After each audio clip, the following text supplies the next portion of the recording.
Hello there, you join us live here for the launch of 3 satellites tonight from the Guiana Space Center, which is in South America. We've got 2 telecommunications satellites waiting on the pad and also 1 mission extension vehicle. Now, if you're a bit curious to know what that is, then you're in the right place, because we're going to be finding out about the satellites tonight in the next hour. We'll also be watching the launch, of course, and we'll be following their journey through space.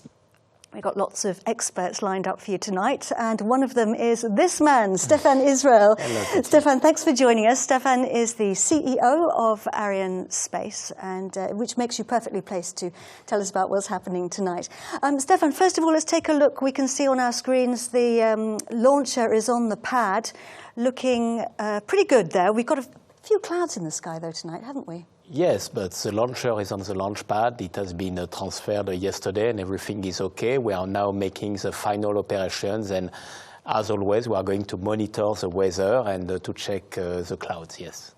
So we've got 3 customers tonight, as we said, and, sorry, 2 customers, but 3 satellites. So tell us about that. Yes, so tonight we have Intelsat with Galaxy 30, and you know Intelsat is a very long-lasting friend of Arianespace. The first Intelsat satellite was launched in 1983, and tonight we are launching the 62nd satellite for Intelsat. We have another very old friend, which is BSAT, a Japanese operator. This will be the 10th satellite we will launch tonight for BSAT, and our relationship has started in 1997. And we have a newcomer, SpaceLogistics LLC, which is a subsidiary of Northrop Grumman. Northrop Grumman has built MEV-2 and in the Galaxy 30.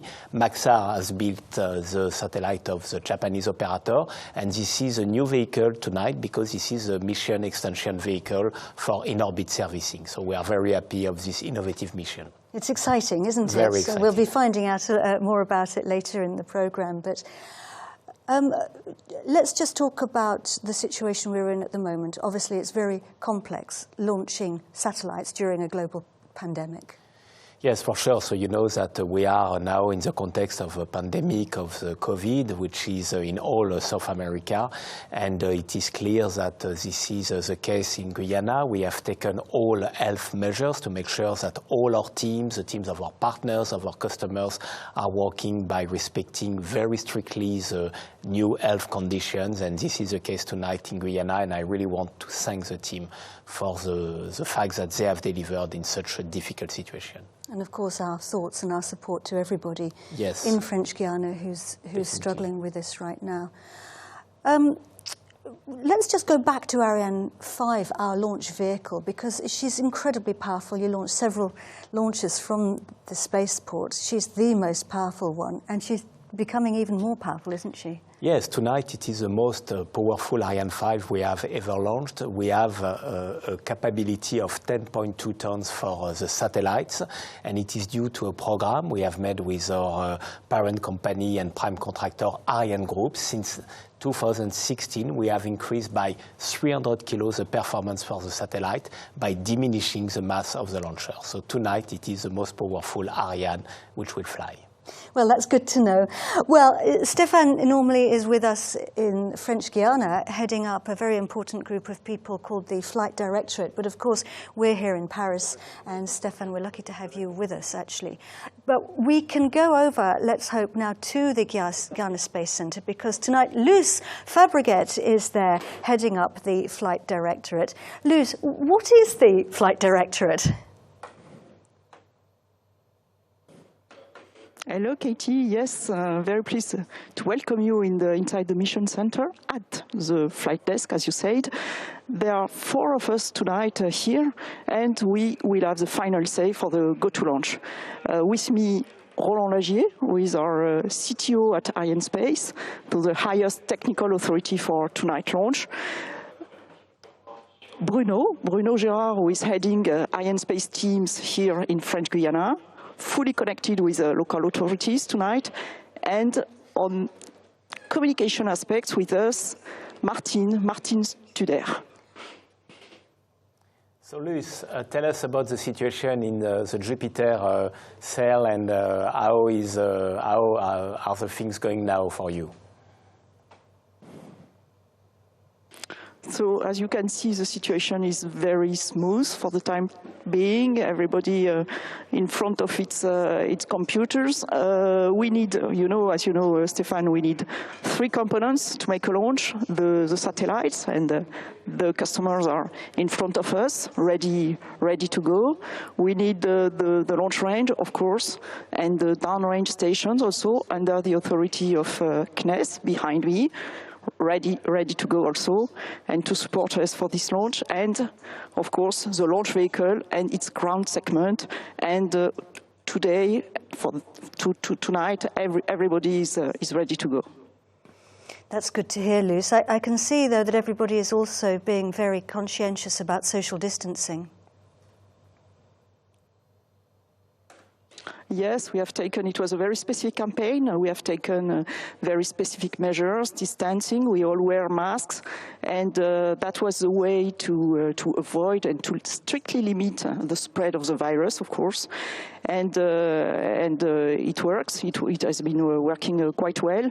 So today we of course we have been during the whole campaign and for a few months, the whole space community has been very supportive of all the efforts performed by the people here in French Guiana.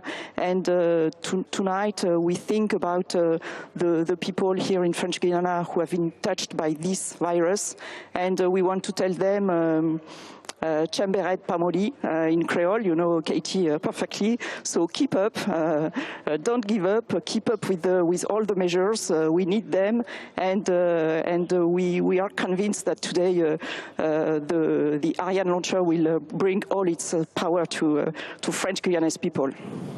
Luce, thank you very, very much indeed for joining us, and best wishes now for the rest of the launch. Stefan, you're going to be coming back to us again later, but yes, for now, thank you very much. Thanks a lot. Stefan Israel, ladies and gentlemen. Well, I promised you some experts, and we also have Damien Gilles with us tonight. Damien Gilles is the head of systems engineering.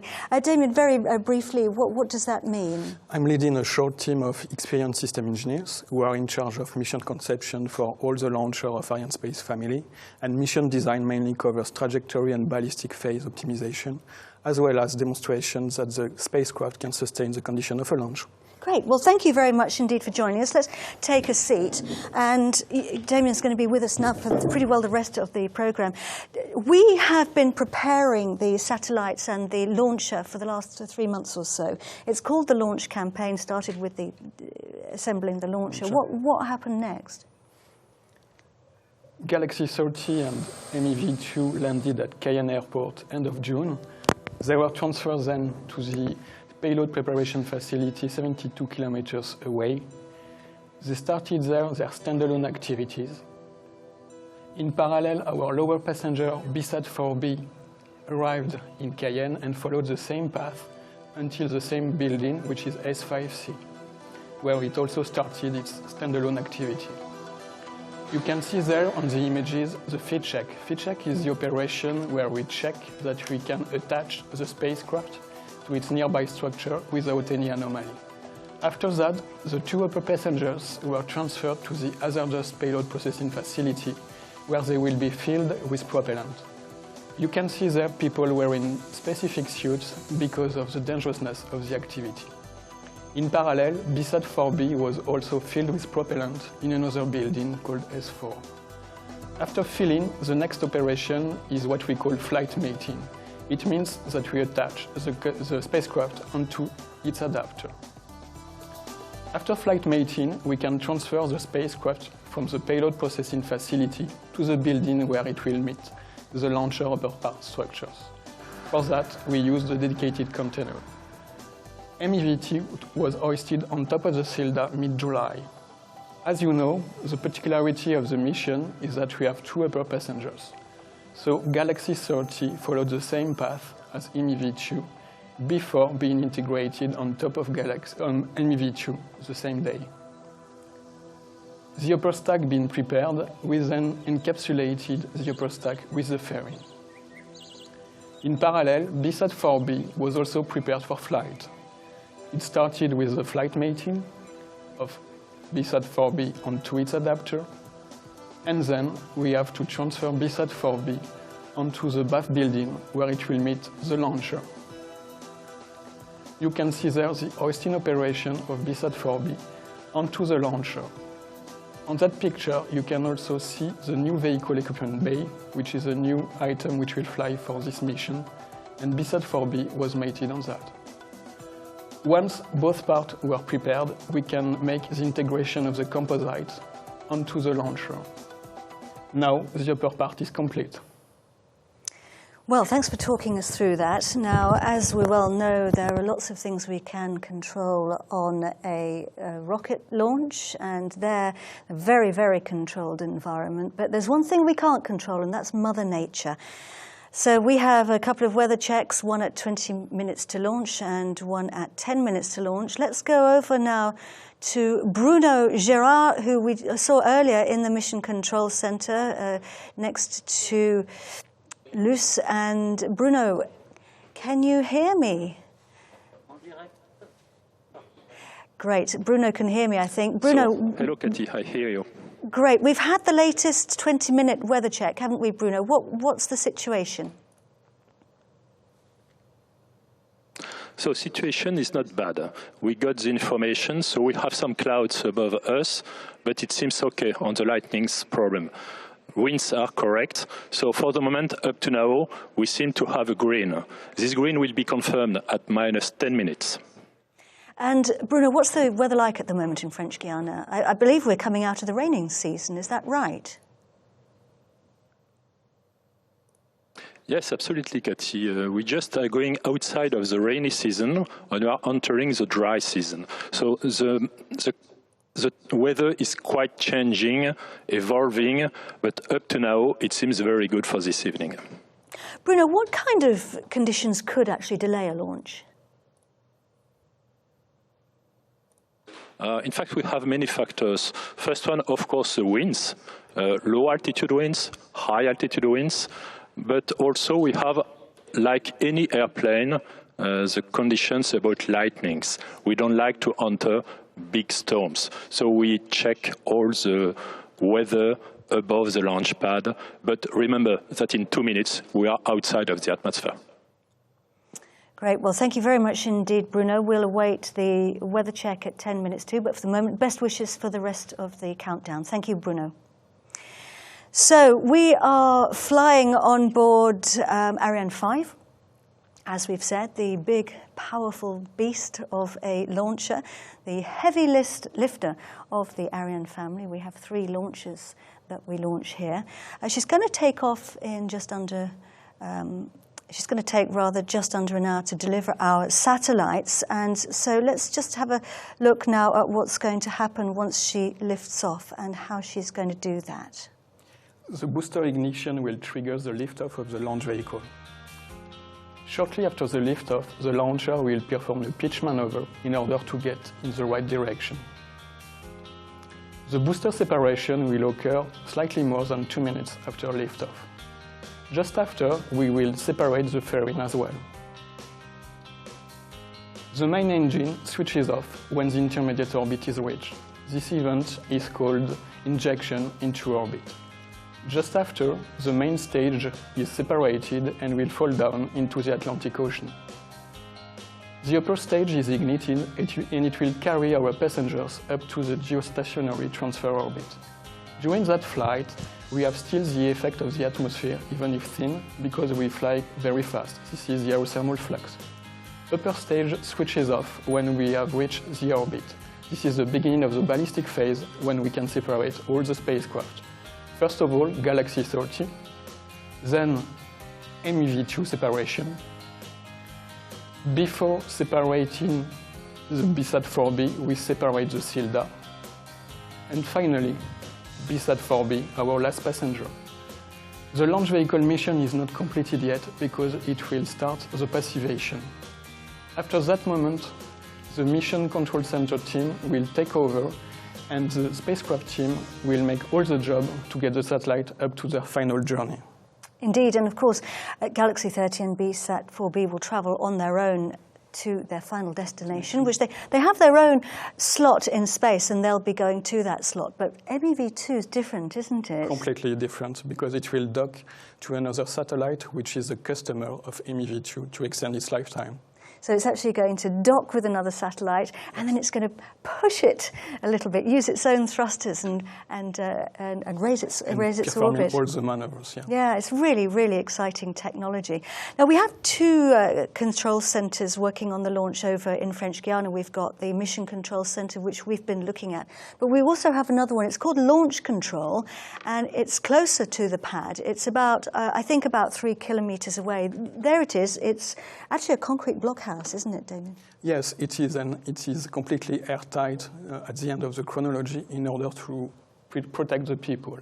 We have there basically two teams, one which is the operational team who is responsible for the final operation before liftoff, and another one with the flight worthiness team who is in charge of checking the flight worthiness and last status of the launcher. This latest team is led by Guillaume Galato, the LSTO, whereas the operational team was led by the LCOM, Patrick Lucet, that we have seen at the beginning of the movie. And you can see there people working inside the CDL. So that's the Launch Control Center there in French Guiana, but there is actually another one in France, in Europe, and it's called Space Code. It's an exact replica, so all the launch controllers in Europe can see exactly what the launch controllers can see in French Guiana. Let's find out a little bit more now about how it works and the reasons for it.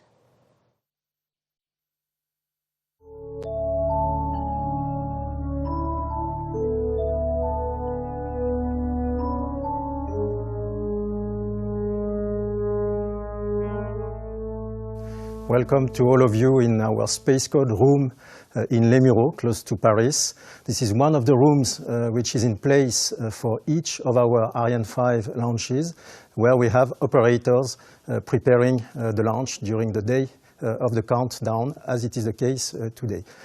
When we prepare a launch, as we are doing now, we have in fact two teams which are working together. There is one team which is fully in Guyana, in the range of 50 to 60 people, who are actually operating the ground system equipment that work with the launcher, that feed the launcher with electricity, that feed the launcher with fuel, with propellant, and so on. And these are the people that activate equipment on board of the launcher. And there is a second team which is in place, and this second team is in charge of supervising the status of the launcher. This second team is in charge of checking each and every parameter on board of the launcher during the operations conducted by the other team. This second team, in fact, is divided in two parts. There is one part of that team which is now in Guyana, and a second part which is here in Les Mureaux. The first half of the team and the second half of the team are working together on the same displays. They have exactly the same setup of displays to monitor the launch. The difference between the two teams is that the people who are staying in Kourou for supervising the launcher from them, in fact, these people have more frequently a need to interact with the people operating the launcher, so the supervisors talking to the operators of the launcher.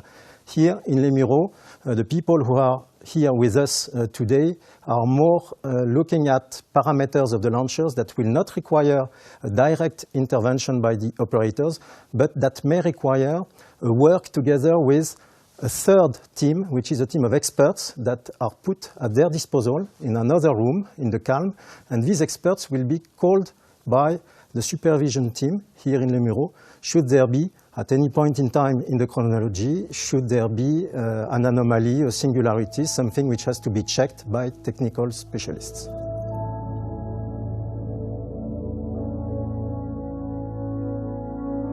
So hello everybody, I'm very pleased to be here with you in Le Mureau premises. We are in a room where all the launcher technical leader will be for the chronology. We are in charge here to prepare the chronology in the space code rooms, so meaning with the preparation of an organization note where we gather all the people, the key people who are involved in this chronology. So, and during the chronology, we have also to ensure that all people are well positioned, and we have to ensure that all the communication with crew are correct. In case of a specific technical event or anomaly, of course, in the position of LSTM here in Le Mureau, we have to alert everybody so that we can then work together and, of course, provide support to our colleagues who are also in Kourou dealing with this technical event. Interesting, huh? Completely, yes. Two complete replicas. So the final countdown started about 11 hours ago. We're now 8 minutes and 37 seconds to launch, getting towards the end of that final countdown. What's been happening? The teams have been completed the operation since this morning. Mainly the operation were checking the electrical connection between the different elements, flushing and cooling the feeding lines so that we can fill the tanks with propellant, activating the equipment on board the launcher, one after the other, to check the status. And we are doing this in order to be able to check that everything is working perfectly before we enter the synchronized sequence. And here we can see the teams in French Guiana, the program director's desk. What are these guys doing? And there's the Jean-Christophe Delaunay, who is the mission director. And we can see here the status panels, and this is the range operations manager. Yes. The range operation manager is the one that is coordinating all the activities on the basis and which receives all the information from different elements. And he's the one who's going to be calling out all the important milestones, because, of course, there are lots of buildings across the base. Yes. And everybody has to listen to the range operations manager to get confirmations of the main events. He's about to call one out now.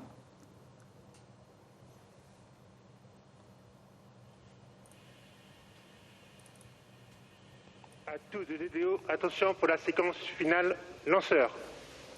So he has announced the beginning of the synchronized sequence. It's the last 7 minutes in the countdown. And this is the time now when really the computers are starting to take on the job, aren't they, Damien? What's happening? The synchronized sequence is a sequence which is fully automatized, which performs the latest preparation operation of the launcher and of the ground, and the launcher is taken progressively autonomous, independent from the ground. We can see in the Mission Control Center those boards that you're looking at on the left-hand side, the green panels. We call those the status panels, and all the systems across the base are sending their status there. Yes, we have a panel which is made of all elements that are green up to now. These elements correspond to subsystems which send their status. So mainly we need the launcher, which will send its status. We need a go also from the customers, which will send their status. And finally, the launch base. Everything is like a traffic light. If it's green, it's a go. If it's red, we have to stop, investigate. Exactly, or it's a little bit like the dashboard of a car, same thing. Now, we are now joined by Raphaël Chevrier as well, who has come to see us here in the studio. Raphael, thank you very much indeed for being with us. You tell us your job and what you do, Raphael, for Arianespace. Basically, I'm a business developer. So with my colleagues, we are working on new innovative mission concepts that we can address with our next generation of launch vehicle, Ariane 6 and Vega-C, in the context of a very fast-changing satellite market. And it is changing extremely fast, isn't it? Because, of course, everybody's, well, certainly, I think probably in March I had never heard of Zoom, and now I use the word like Google. Let's Google something and we Zoom it in English. I don't know whether in French you do the same thing. So things are changing. We all want more internet. Yeah, there is Zoom, there is WebEx, so there is a real big demand in this dramatic situation of connectivity for situations of remote working. And so we know, and it confirms that the satellite have a role to play in this communication, providing through large projects of constellations, internet signals in order to connect everybody anywhere. And right now we've got some very important satellites up there inside the fairing, which are going to help us to do that and make those connections. What are the conditions like inside the fairing? I'm guessing that they're kind of like first class in an aeroplane, yes, we can air conditioning and that sort of thing. The fairing here protects the satellite from the outside environment, we can say. First, we monitor the temperature inside the cavity, and we also check the conditions in terms of humidity and cleanliness for it to be perfect before liftoff. So right now they've got their seatbelts on. And everything is ready for waiting liftoff. For liftoff. Cross fingers. Yeah. And the cabin crew are doing the final checks. So we have a number of things to watch out for before we come up to the launch. We are right now 3 minutes and 22 seconds.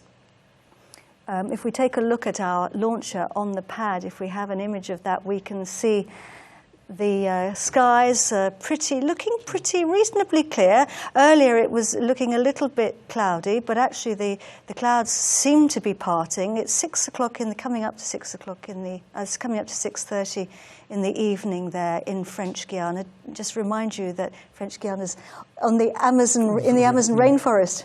Yes, what kind it is of close to the equator, so we have a specific weather there. And I'm guessing, Raphael, right now is the time when the mosquitoes come out over there. Yeah, I have not spent so much time in French Guiana, but yeah, it's quite strong situations, weather conditions there. But we are very lucky in French Guiana because we are not experiencing, and it's very important for launches, tornadoes and this kind of weather conditions that could be very, very game changer for those kind of launch activities. Getting closer now, coming up to 2 minutes to launch. Let's talk about some of the activities that we see before a launch. We will count to 7 once we see the ignition. And before we talk about that, look, we're seeing here the cryogenic arms. The cryogenic arms are feeding liquid hydrogen and oxygen into the vehicle. What kind of temperatures are we talking about? Very cold. The temperatures are really cold because for the liquid hydrogen, the temperature is minus 253 degrees. Whereas for the liquid oxygen, it's a bit warmer. Chute un rouge ensemble de lancement. Que tous les moyens restent prêts pour la reprise de la chronologie à 0-7 minutes en cas de retour au vert. Okay, so we've just heard from the range operations manager that we'll translate that, and Damien will translate that for us. But we have a red status panel. As you remember, Damien was just explaining to us that the traffic lights are red for stop, green for go. We have a red status panel. That means that we need to stop. Damien, just to talk us through what the range operations manager just said. This red corresponds to a red coming from the launch base. However, everybody is still keeping ready in order to restart the activities when the issue will be solved. This situation is completely nominal because the aim of this kind of check is to check everything before we go for liftoff. So we are currently treating this anomaly, and we will come back when we will have more information about that. So the chronology is continuing for the moment, the chronology, or what we call in English the countdown.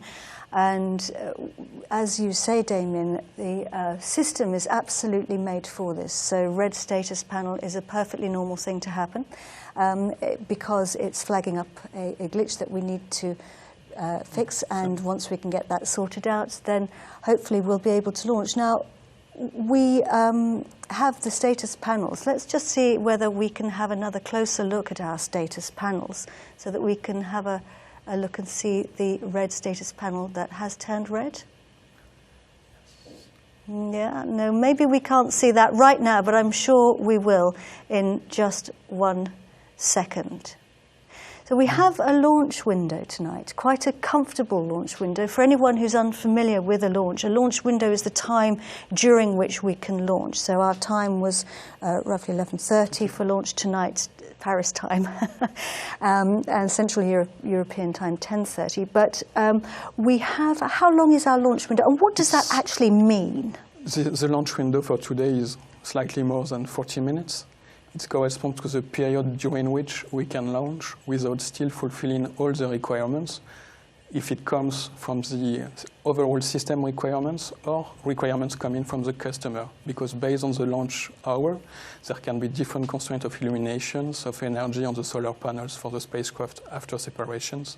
So we are putting all these constraints together in order to build what we call the launch window, which is the time during which we fulfill all the constraints for the customer from the launch base and from the launcher. And for today, it's more than 40 minutes. So we have still time in order to be ready for liftoff later on.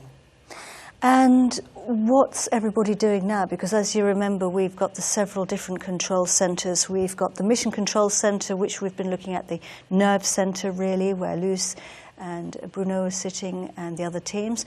We also saw the Launch Control Center, where the teams are concerned primarily with the launch vehicle and the launch pad.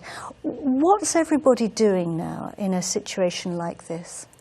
It's depending on the issue that is being treated, of course, but all the teams that are involved in the technical field covered by the issue or the points to be resolved is working currently on the topic with the help of all technical teams which are located in Europe or directly in French Guiana in order to help solving the issue as quick as possible.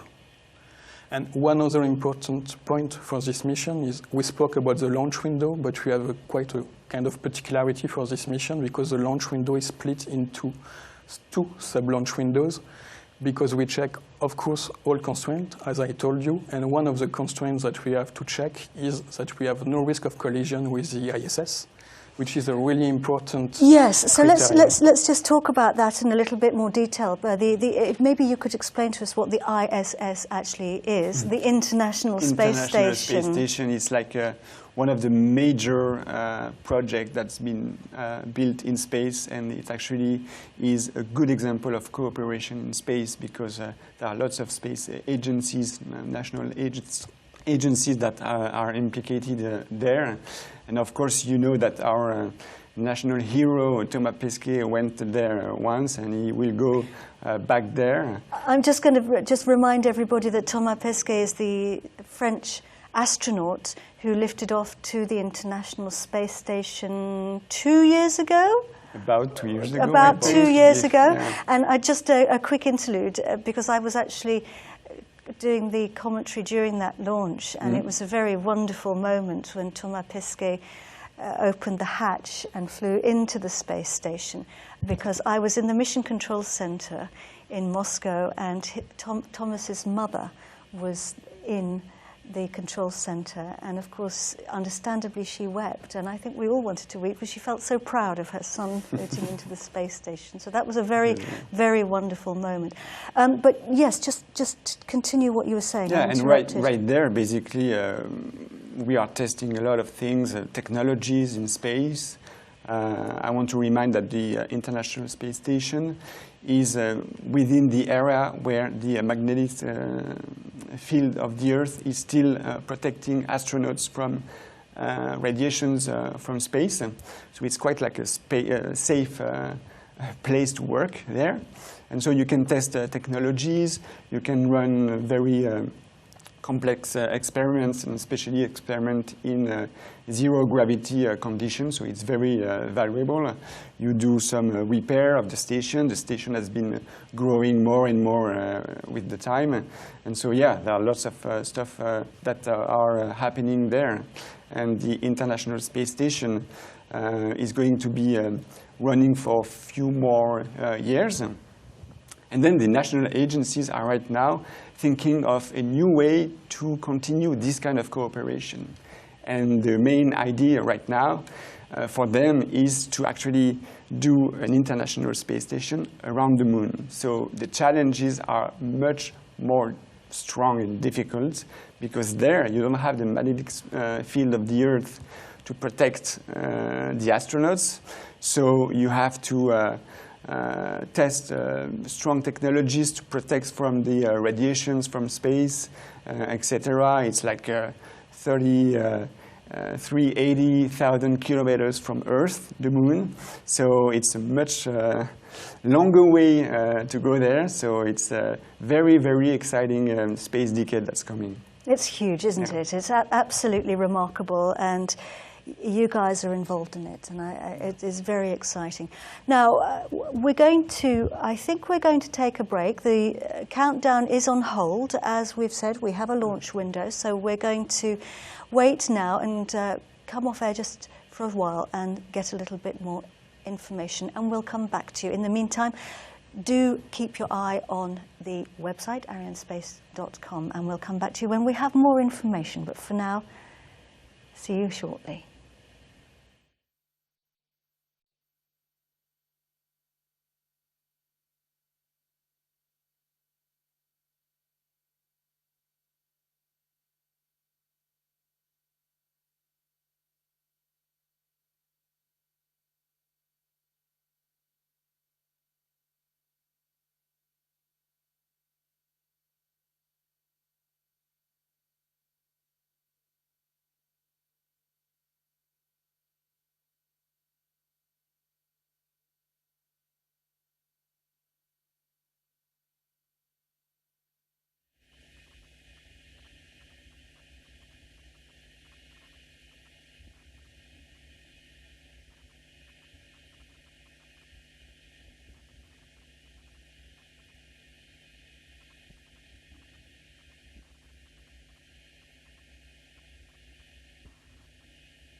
Bruit sauvegarde.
D'air sauvegarde.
à tous de DDO.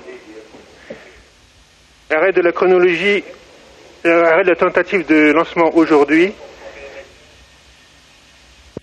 La chronologie est définitivement donc arrêtée aujourd'hui. Elle sera reconduite demain avec un H0 visé à 18h30 local, à 21h30 TU.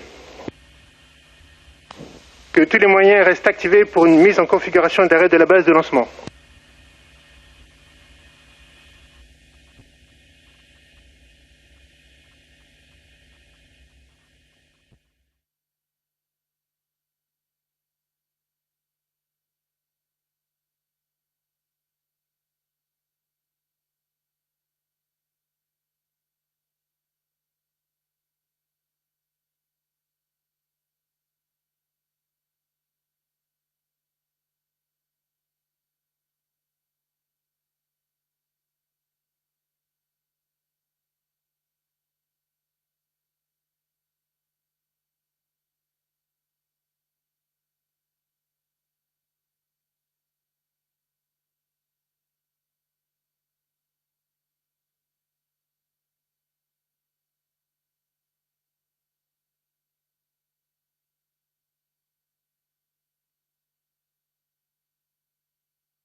Hello again, welcome back to our live broadcast for the launch of Galaxy 30, MEV-2 and BSAT-4b. If you've been following our program tonight, you'll know that we had to stop the countdown a few minutes before our scheduled launch time. Stefan Israel, the CEO of Arianespace, is back with me again. Thanks for coming back, Stefan. What's the latest? Yes, so during the final countdown, one of the sensors of the liquid hydrogen tank triggered a red.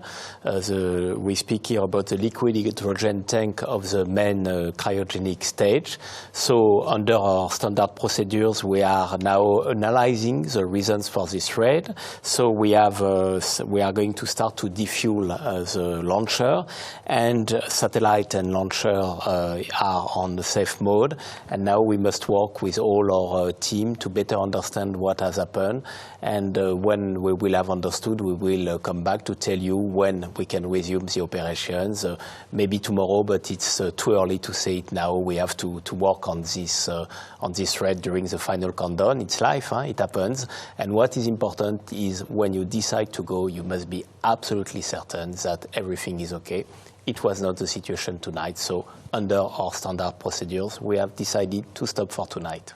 Stefan, thank you very much indeed for filling us in.